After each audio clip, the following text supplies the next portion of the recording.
بسم اللہ الرحمن الرحیم۔ اللہ رب العزت کے فضل و کرم سے آج ہم نے تراویح میں 20واں پارہ مکمل سماعت کر لیا ہے۔ ہونا تو یہ چاہیے تھا کہ اسی پارے سے کسی حصے پر کچھ گفتگو کی جاتی، لیکن گزشتہ کل جو 17 رمضان تھی، 17 رمضان کو تاریخ اسلام کا ایک بہت ہی عظیم الشان واقعہ پیش آیا تھا۔ دل یہ چاہ رہا تھا کہ اس پر کچھ گفتگو کی جائے، لیکن کل تسلسل میں بات ذہن میں نہیں آئی اور قرآن کریم کے 19ویں پارے کی کسی آیت پر گفتگو ہو گئی، تو مناسب لگا کہ آج ہلکی سی گفتگو غزوہ بدر کے اوپر کر دی جائے، اس لیے کہ غزوہ بدر وہ پہلا واقعہ ہے جس واقعے کے بعد اسلام کو صحیح معنی میں شوکت، رفعت اور ایک وقار حاصل ہوا ہے۔ مکہ کی زندگی جو نبی کریم صلی اللہ علیہ وآلہ وسلم کی تھی اور صحابہ کی تھی، وہ آپ جانتے ہیں کہ وہ انتہائی قسم پرسی کی زندگی تھی۔ وہاں پر اسلام کو پر پھیلانے کا کوئی موقع نہیں تھا، اور مسلمانوں کو سکون کے ساتھ، اطمینان کے ساتھ اپنے رب کی عبادت یا رب کی دعوت یا رب کے پیغام کی دعوت کا کوئی موقع وہاں حاصل نہیں تھا۔ خود رسالت مآب صلی اللہ علیہ وسلم اگرچہ کہ سب سے مضبوط خاندان سے تعلق رکھتے تھے، قریش کا جو قبیلہ تھا مکہ میں یوں سمجھیے کہ 1 نمبر کا قبیلہ تھا، لیکن اس کے باوجود اللہ کے رسول صلی اللہ علیہ وسلم کو مکہ سے کچھ فاصلے پر دار ارقم میں خاموشی کے ساتھ خفیہ طور پر اپنے پیغام کو جاری رکھنا پڑا۔ یہ مکہ کی کیفیت تھی، اور اس قدر ظلم و ستم ڈھائے گئے ایمان والوں پر کہ اللہ تعالیٰ نے بالآخر مسلمانوں کو مکہ چھوڑنے کا حکم دے دیا کہ زمین وہاں کی سازگار ہو ہی نہیں رہی تھی، فضا ہموار نہیں تھی، اس لیے اللہ کے رسول صلی اللہ علیہ وآلہ وسلم بھی اور صحابہ بھی مکہ چھوڑ کر مدینہ تشریف لے گئے۔ مدینہ میں پہنچنے کے بعد کسی قدر مکہ کی بنسبت اطمینان حاصل تو ہو گیا، لیکن مکہ میں رہتے ہوئے بھی مشرکین مکہ کی ریشہ دوانیاں کم نہیں ہوئی۔ ان کا جو ظلم و ستم کرنے کا سلسلہ تھا وہ مسلمانوں کے مدینہ جانے کے بعد بھی جاری رہا۔ وہ اس طریقے سے کہ ان لوگوں نے مکہ میں رہتے ہوئے مدینہ میں رہنے والے منافقین، یہود و نصارہ اور اطراف کے قبیلوں کے ساتھ ساز باز کر کے مسلمانوں کو مدینے سے بھی بے دخل کرنے کی پوری پلاننگ کر لی تھی، اور وہ لوگ پوری تیاری میں تھے کہ ایک بڑا زبردست حملہ کر کے مسلمانوں کو مدینے سے بھی ختم کر دیا جائے۔ لیکن ان کی اس پلاننگ کی اللہ کے رسول صلی اللہ علیہ وسلم کو اطلاع مل گئی۔ ابھی یہ ان کی پلاننگ چل رہی تھی، اسی دوران ان کا ایک بڑا تجارتی قافلہ شام کو جا رہا تھا، بلکہ چلا گیا تھا، اور جو پلاننگ تھی مسلمانوں پر حملہ کرنے کی ایک بڑے لیول پر، تو آپ اس سے اندازہ لگائیے کہ مکہ میں ایسی فضا بنا دی گئی تھی کہ ہر گھر کے ہر فرد نے تقریباً، حتیٰ کہ خواتین نے بھی اس تجارتی قافلے میں، جو تجارتی قافلہ شام جا رہا تھا، کچھ نہ کچھ پیسہ ضرور انویسٹ کیا تھا، اور اس میں یہ طے کیا گیا تھا کہ جو کچھ بھی پروفٹ آئے گا وہ سارا کی سارا مدینے کے مسلمانوں پر حملہ کرنے کے لیے جو فوج تیار ہوگی اس میں ساز و سامان دینے میں یہ پیسہ ہمارا لگے گا۔ پوری اسٹریٹجی کے ساتھ یعنی کہ انویسٹ کیا گیا تھا پیسہ کہ جتنا پروفٹ آئے گا اس کو مسلمانوں کے خلاف استعمال کیا جائے گا۔ اللہ کے رسول صلی اللہ علیہ وسلم کو اس واقعے کی اطلاع مل گئی، قافلہ چلا گیا شام۔ واپس جب آ رہا تھا تو اللہ کے رسول صلی اللہ علیہ وسلم نے طے کیا کہ مکہ والوں کی اس معاشی کمر کو توڑا جائے، اس لیے کہ اسی کے اوپر آگے ان کی جنگی حکمت عملی منحصر تھی۔ اللہ کے رسول نے اس کے لیے ایک مختصر سا گروپ ترتیب دیا، کوئی فوج نہیں، فوج ترتیب نہیں دی، ایک مختصر سا گروپ ترتیب دیا کہ گھات لگا کر یہ لوگ بیٹھیں گے اور تجارتی جب قافلہ گزرے گا تو اس قافلے کو روکیں گے اور ان کی کمر جو ہے معاشی طور پر توڑ دی جائے گی، کیونکہ جس جہاد نہیں بلکہ جس مسلمانوں کے خلاف حملے کی انہوں نے پلاننگ کی تھی وہ ساری منحصر تھی اسی قافلے کی آمدنی پر۔ تو ایک جنگی حکمت عملی کے طور پر آپ نے ایک مختصر سا گروپ ترتیب دیا اس قافلے کو روکنے کے لیے۔ اتفاق کی بات یہ ہے کہ اس قافلے کے جو امیر تھے ابو سفیان، جو اس وقت تک ایمان نہیں لائے تھے، ان کو پتہ چل گیا اور انہوں نے جو ہے راستہ بدل کر، جس راستے سے آ رہے تھے مسلمان، جس راستے پر رکے ہوئے تھے، انہوں نے راستہ بدل کر مکہ کا دوسرا راستہ لے لیا اور ایک تیز رفتار سوار کے ذریعے سے مکہ میں خبر بھیج دی کہ مسلمان ہمارے قافلے کو لوٹنے کے لیے آ رہے ہیں۔ اس طریقے سے مکہ میں جب یہ خبر پہنچی تو ابو جہل تو تھا ہی وہاں پر، اور بھی بڑے بڑے عتبہ، شیبہ اور دوسرے دیگر جو تھے، ان لوگوں نے بڑے زور سے پھر جو ہے تو پوری اپیل کی اور آن کی آن میں آنن فانن تقریباً 1000 کا لشکر انہوں نے تیار کر دیا اور ساز و سامان کے ساتھ بھی، ہتھیار کے ساتھ بھی لیس ہو کر وہ 1000 کا قافلہ ادھر سے کی فوج نکلی۔ ان کے ساتھ تقریباً 700 اونٹ تھے اور 100 گھوڑے تھے، اس طرح پورا ساز و سامان سے لیس تھے۔ وہ لوگ ادھر آ گئے بدر کے مقام پر، اور ادھر مسلمان آئے ہوئے کس لیے تھے؟ لڑنے نہیں آئے تھے، ہتھیار لے کر نہیں آئے تھے، سواریاں لے کر نہیں آئے تھے، مقصد تھا تجارتی قافلے کو روکنا اور ان کی معاشی کمر کو توڑنا۔ اب اچانک ایسا ہوا کہ وہ قافلہ تجارتی تو چلا گیا اور سامنے سے آ گئی بڑی فوج، اور یہ کتنے؟ محض 313 تھے، لڑنے کے ارادے سے بھی نہیں آئے تھے، 2 گھوڑے ساتھ میں تھے صرف۔ کتنے گھوڑے؟ 2 گھوڑے، 70 اونٹ تھے اور 2 گھوڑے تھے، اتنا مختصر سا قافلہ، اور یہ پوری فوج آ گئی۔ اب دیکھیے جو بات آج کرنے کا مقصد تھا، یہاں سے اس کے کچھ حصے آپ کے سامنے آئیں گے۔ اچانک سامنا ہوتا ہے بڑی فوج کے ساتھ، مسلمان نہتے ہیں، ہتھیار ساتھ میں نہیں ہیں، سواریاں بھی ساتھ میں نہیں ہیں، اور اچانک ایک ایسی صورتحال سے دوچار ہو جاتے ہیں۔ اللہ کے رسول صلی اللہ علیہ وآلہ وسلم جتنے اصحاب ساتھ میں ہیں ان کو ساتھ میں لے کر مشورہ فرماتے ہیں اور کہتے ہیں کہ کیا کیا جائے۔ اب یہ فوج سامنے آ گئی ہے، پلٹ کر جاتے ہیں تو بھی جو ہے تو اس میں ہزیمت ہے، مقابلہ کیا جائے تو کانٹے کی ٹکر ہوگی۔ صحابہ کا جذبہ جہاد اور جذبہ اطاعت مجھے بتانا جو ہے، غور کرتے چلیں، مختصری بات کروں گا، زیادہ نہیں انشاءاللہ۔ صحابہ کا 2 چیزیں بتائی میں نے، کون کون سی؟ جذبہ جہاد اور دوسرا جذبہ اطاعت۔ سبحان اللہ، کیا گروپ، کیا جماعت اللہ نے اپنے نبی کی صحبت اور رفاقت کے لیے دیا تھا۔ اللہ کے رسول مشورہ فرما رہے ہیں اور آپ کا رخ انور بار بار انصار کے گروپ کی طرف اٹھتا کہ ان کی کیا رائے آتی ہے۔ انصار نے اس چیز کو بھانپ لیا کہ آپ مشورہ فرما رہے ہیں، آپ کو شاید یہ اندازہ ہے کہ مہاجرین جو مکہ سے آئے ہوئے وہ تو لڑیں گے، یہ لوگ کیا کہتے ہیں پتہ نہیں۔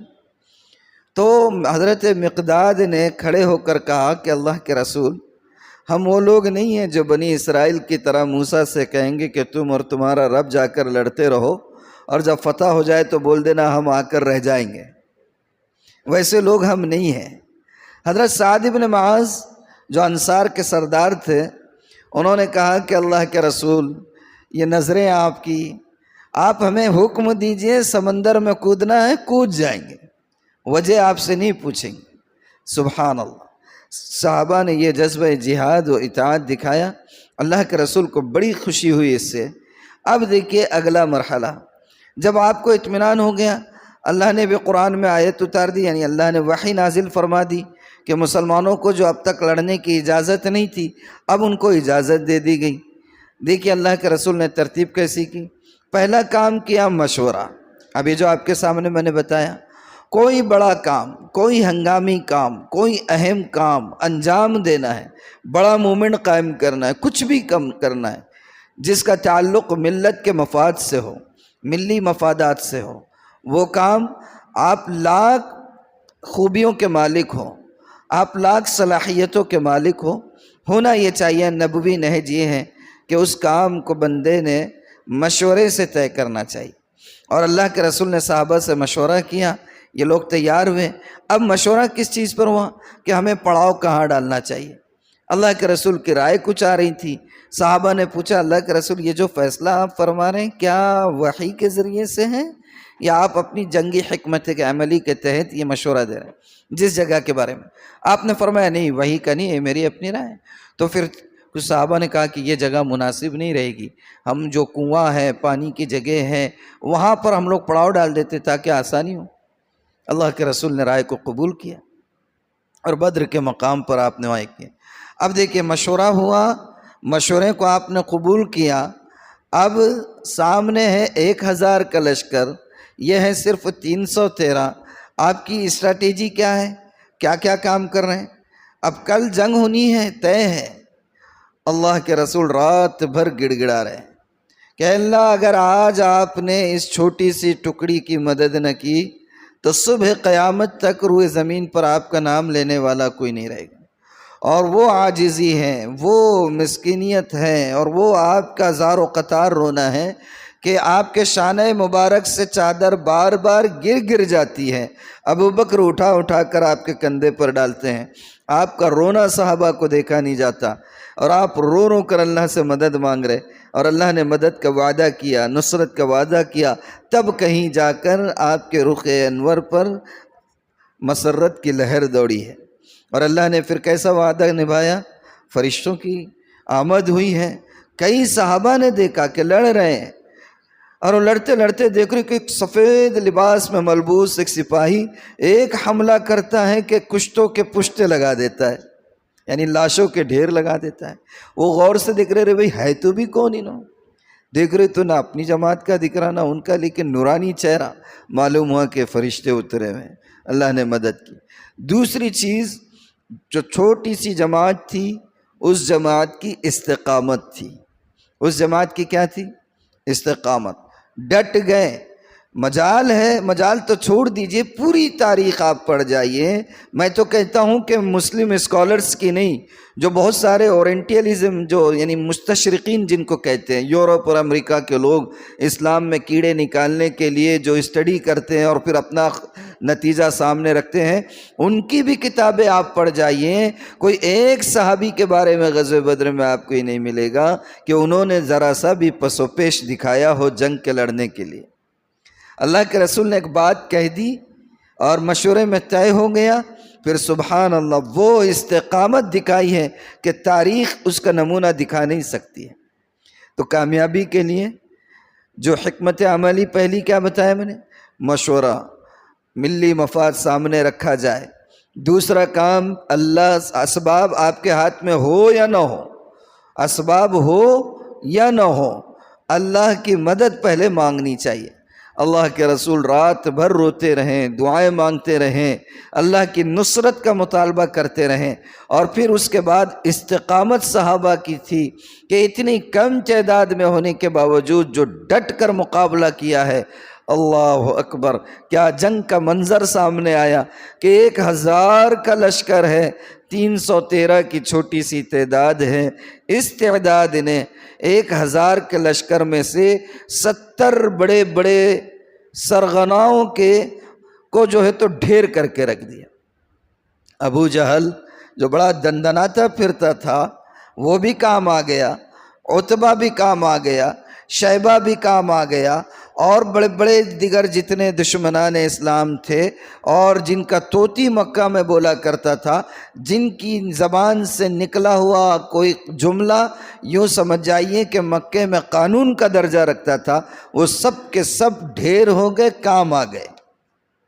اور اسی طریقے سے 70 جو ہیں وہ قیدی بنا لیے گئے، بڑے بڑے سرداران۔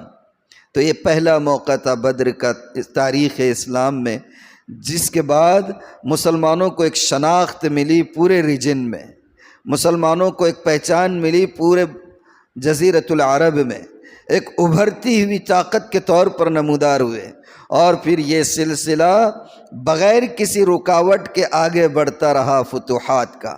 درمیان میں کچھ مشقتیں آئیں، مشاکل کا سامنا ہوا، لیکن یہ سلسلہ رکا نہیں، اور آج اللہ کے کرم سے ہزاروں کلومیٹر کی دوری پر ہم اور عام کلمہ گو ہیں۔ صحابہ کی اسی استقامت، اسی جذب جہاد اور اسی جذب اطاعت کے رہین منت ہے کہ میں اور آپ کلمہ گو ہیں، اور آج یہاں مسجد میں بیٹھ کر اللہ کے نام کی بلندی بیان کر رہے ہیں۔ تو غزوہ بدر کا جو واقعہ ہے وہ دراصل ہمیں سکھاتا ہے کہ ملی مفادات کو سامنے رکھنا چاہیے، اللہ کی نصرت پر بھروسہ ہونا چاہیے، اسباب کو چھوڑنا نہیں ہے۔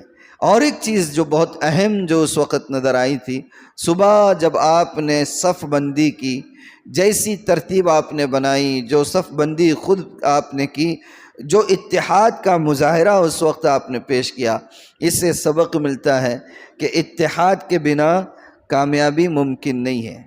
آج ہماری شیرازہ بندی جو ہے ہو گئی ہے، دیکھیے کیسی پلاننگ ہو رہی ہے، ہم غور نہیں کرتے کیسی پلاننگ ہے ہم لوگوں کو توڑنے کے لیے۔